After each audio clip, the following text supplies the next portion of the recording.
an je wani conference na duniya, wani ya tashi ya ce musulmai suna faɗa cewa littafinsu na mu'jiza da annabinsu ya zo da shi wai ba gyara a ciki, ce ya kamata yau su haƙura da wannan kalma, ga wani gyara su yi ƙoƙari su gyara shi a cikin ƙur'aninsu.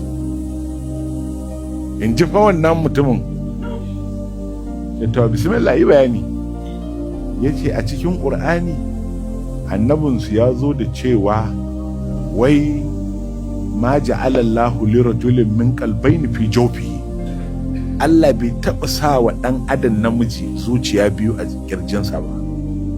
To shikenan yace to ya zai a faɗi haka, a ce ɗa namiji ma ja'alallahu lirajulin min qalbayni fi jawfihi, ɗan adam namiji ba a taɓa sa masa zuciya biyu ba.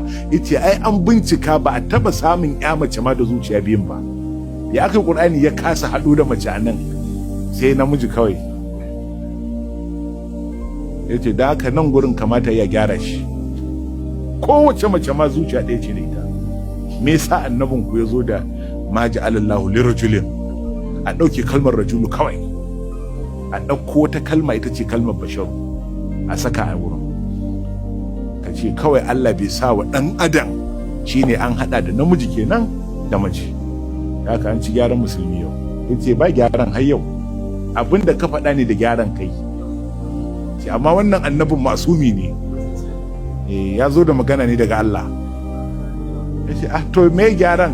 Yace in ka ce shi ɗa namiji ne kawai tun daga ran da aka fara halittar ɗan adam har a busa ƙaho, ba za a samu ɗan adam da yake da zuciya biyu ba. Amma ita ya mace, malaran da ta samu ciki, zuciya nawa ce a cikin cikin?